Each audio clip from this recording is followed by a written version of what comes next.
Olá, estudante da primeira série, tudo bem com vocês?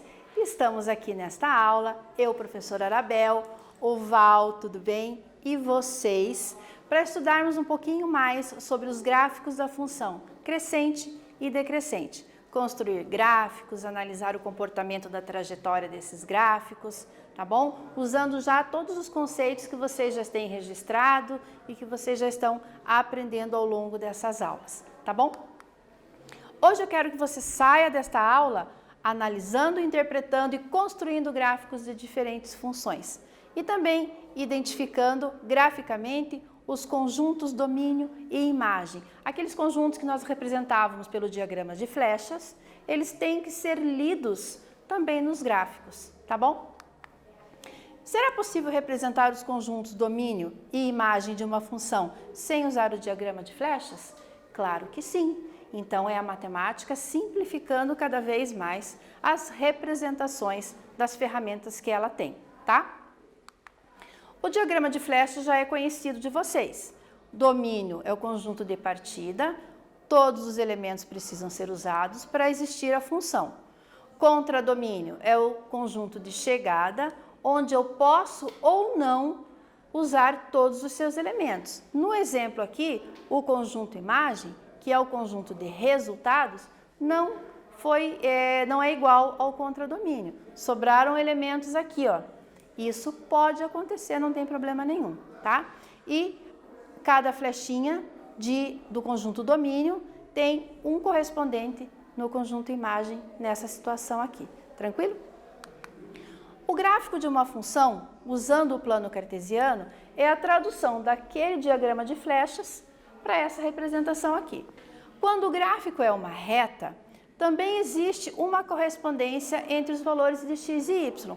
Vou pegar um exemplo aqui, ó. O ponto 1 do eixo x tem uma única relação neste gráfico com o ponto 2 no eixo y. A mesma coisa vai acontecer aqui, para o lado esquerdo, lado negativo do nosso eixo x. O menos 1 só está relacionado aqui com o zero. Lembrando que quando o ponto está sobre o eixo, é porque significa que o outro valor é zero. Então, se o ponto está em cima do eixo x, significa que o valor do y dele é zero. Se o ponto está em cima do eixo y, significa que o valor do x deste ponto é zero, tá bom? E quando o gráfico não é uma reta, podemos também definir uma função? Existem outras possibilidades de representações gráficas de função, além da reta e do diagrama de flechas? Pensa rapidinho e responde aí para a gente conferir a sua resposta.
Se você respondeu sim, você acertou, porque eu não tenho apenas a representação de uma reta no que diz nas funções, tá? Eu posso também trabalhar com curvas, representações gráficas usando curvas, tá? E como é que eu faço daí? Primeiro, você começa organizando uma tabela. Você vai precisar de mais valores para fazer o trajeto desse gráfico quando ele for uma curva. Atribuindo valores para x e substituindo esses valores na função para os cálculos. E como é que isso vai funcionar? Já no seu primeiro exercício, seja a função y igual x ao quadrado menos x, ficou um pouquinho diferente daquilo que você já tinha visto, né? Esboce seu gráfico e analise seu comportamento. Anteriormente estava escrito ali que você tem que organizar uma tabela de valores. Então pegue ali valores negativos, o zero e valores positivos. Coloca lá menos 2, menos 1, 0, 1 e 2. Porque esses valores do conjunto domínio você pode definir. Então ele não está restrito a valor nenhum. Não tem nenhuma informação no enunciado dizendo que não pode colocar ou que pode colocar determinado valor. Então você sugere esses valores e coloca no lugar do x ali na função dada, faz as continhas e encontra o valor da imagem e daí a gente junto desenha o gráfico, tá bom? Eu vou esperar você.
Não fez uma tabela muito grande, né? Não porque vai dar trabalho, mas porque não precisa, tá? Veja aqui os valores que eu escolhi para colocar na minha tabela. Se você colocou valores diferentes, não tem problema, apenas acompanhe para ver se o desenvolvimento dos teus cálculos estiveram de acordo, tá bom? A minha tabela eu usei menos 2, menos 1, 0, 1, 2 e 3. Então eu dei aqui 1, 2, 3, 4, 5, 6. 1, 2, 3, 4, 5, 6, professora, 6 valores para colocar nesse cálculo de função. Isso quer dizer que eu vou ter 6 pontos para marcar no meu plano cartesiano. Porém, se eu já tenho os 6 valores aqui para x, eu preciso dos valores para y. E esses valores vão sair aqui da resolução desta função. Menos 2 no lugar do x. Cuidado que esse está ao quadrado, então tenha a atenção de colocar o valor negativo entre parênteses. Menos da função, x novamente, menos 2 novamente, com o sinal negativo e tudo. De novo entre parênteses, porque é um valor negativo. E o menos 6. Fazendo as continhas ali, obedecendo as prioridades matemáticas. Primeira potência, menos 2 ao quadrado, 4. menos com menos, mais, e o menos 6. Fazendo as continhas finais, 4 mais 2, 6, com menos 6, 0. Tranquilo? Vou fazer a segunda linha também pausadamente, as demais já saem normalmente. Menos 1 ao quadrado, mais 1, menos com menos, mais, e o 6 aqui. Número negativo de novo, entre parênteses de novo. 1 mais 1, 2, e 2 menos 6, menos 4. Colocando o 0 no lugar do x, toda essa parte vai ser eliminada, não é mesmo? 0 ao quadrado é 0, com menos 0 dá 0, só sobra o 6, negativo. Menos, 1, 1 ao quadrado é 1, com o menos 1 dá 0, e o menos 6 de novo. Pode isso, gente, repetir valores aqui? Vocês vão ver que no desenho final ali do gráfico pode sim. Lembra que o conjunto imagem pode receber duas flechinhas? É o que está acontecendo aqui. O menos 6 recebeu a flechinha do 0 e recebeu a flechinha do 1, lá daquele diagrama, tá? Mesma coisa com o 2, quando coloco 2 no cálculo da minha função, obtenho menos 4, e quando eu coloco o 3 no cálculo da minha função, eu obtenho o 0. Como é que isso fica na parte gráfica? Fiz uma tabela aqui resumida, só com os pontos principais, de x e de y, menos 2 para x, 0 para y, lembra que eu falei? Se um valor é 0, o ponto está em cima deste eixo aqui. Menos 1 do x e o menos 4 do y, o ponto ficou aqui. 0 do x, menos 6 do y, o ponto vai ficar em cima do menos 6. Fazendo a subida aqui, 1 do x, menos 6 do y, o próximo ponto da tabela, 2 e menos 4, e o último ponto da minha tabela, 3 e 0. Fazendo o desenho, passando pelos pontos, eu não obtive uma reta, obtive uma curva. Então, é possível ter funções com representações gráficas curvas. Nesse desenho específico, eu tenho as duas representações. Eu tenho um ramo dessa curva, que chama-se parábola. Um ramo que vai ser, um braço que vai ser decrescente e o outro braço que vai ser crescente. Tá vendo? Pode acontecer as duas coisas ao mesmo tempo. A função x ao quadrado, y igual x ao quadrado menos x menos 6 é ao mesmo tempo crescente e decrescente. Depende de qual intervalo do domínio estamos observando, porque esses valores foram mudando conforme o valor do domínio foi mudando também, tá?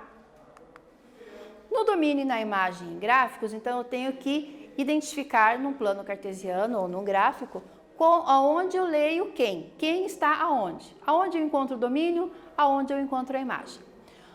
Domínio encontro nos valores do eixo x, imagem nos valores do eixo y. Essa primeira representação, que é uma reta, eu usei todos os valores do domínio, porque eu tenho a reta descendo aqui também, tá? Na parte negativa aqui para baixo do eixo x. No entanto, esta outra representação, que é uma curva, eu já não tenho todos os valores do eixo x sendo utilizado. Perceba que a minha curva não começa na origem, ela começa um pouquinho para frente. Então, eu tenho um intervalo para o conjunto domínio e o conjunto imagem, tá? No conjunto domínio serão observados os valores de x e o conjunto domínio representados no eixo x. No conjunto imagem, eu tenho a representação no eixo y. Neste exemplo aqui, não existem valores para a parte de baixo aqui do eixo y. A parte negativa do eixo y não apresenta gráfico. Então, o meu conjunto imagem não são todos os valores, tá? São só os valores positivos de x, incluindo o 0, ó, porque a origem está sendo marcada. Tudo isso você tem que observar. No exercício 2, a gente vai fazer uma análise gráfica e também fazer umas continhas, tá? Para a experiência de sua escola, um rapaz realiza o lançamento de um peso que tem seu movimento descrito pela função h de x, que é a altura, menos 2x ao quadrado mais 12x, na qual h de x é a altura do peso e x é a sua distância horizontal. Então, é um lançamento. Em relação ao rapaz, dada em metros, tá bom? Observe o movimento realizado pelos gráficos e determine a que distância do início ele caiu no chão. Ele, o peso, por favor, não o rapaz. Então, houve o lançamento de um peso e a que distância, né, ao final desse lançamento, o peso caiu longe do rapaz. E os gráficos estão aqui. O trajeto é curvo. A determinado tempo, houve um valor máximo desse lançamento, que é a altura, e finalizou com esse peso caindo. Então, o peso iniciou, foi até uma altura máxima e caiu, perdeu força e caiu, tá? Então, é isso que vocês vão precisar resolver para mim. Tem um tempinho para você resolver, copie direitinho o enunciado e os gráficos para poder responder e conferir o que você fez.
Olhou direitinho o comportamento desse gráfico?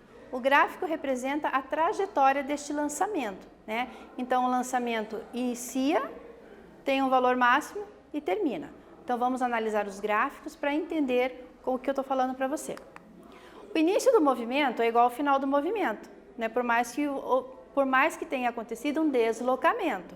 Começou no zero, na altura zero, e terminou na altura zero. Vou voltar a minha tela aqui para você enxergar isso no gráfico. A altura iniciou aqui, ó, do zero. E aonde que ela acabou? No zero também, tá bom? A altura nos foi dada através de uma expressão matemática, que é a nossa função, que vai ser colocada aqui. Menos 2x ao quadrado mais 12x, tá? Esse valor aqui é zero para mim no início e no final do movimento. Então, veja o que vai acontecer. os dois gráficos principais aqui, do início e do final do movimento. Sendo a altura 0, o que eu vou calcular? Vou calcular o valor do x, como diz no enunciado, representa o deslocamento desse peso, né, após a trajetória desse lançamento. Colocando o 0 no lugar do h do x, esta minha função virou uma equação do segundo grau. Toda função tem uma equação relacionada, não é mesmo? A equação do segundo grau, você já está craque de resolver. Ou você usa a fórmula resolutiva, que você gosta de chamar de fórmula de Bhaskara, ou você pode usar também a maneira mais rápida, que é trabalhando com a fatoração, colocando o x em evidência. Tanto um quanto o outro caminho, você vai acabar chegando no mesmo valor. O que a prof fez aqui? Eu fiz uma simplificação para ajudar os pensamentos. O 2 e o 12 são múltiplos de 2, então eu dividi toda a equação ali por 2 para dar uma simplificada nos valores. Ficou menos 1x² mais 6x. E você sabe que você pode fazer isso desde que você mexa numa equação inteira.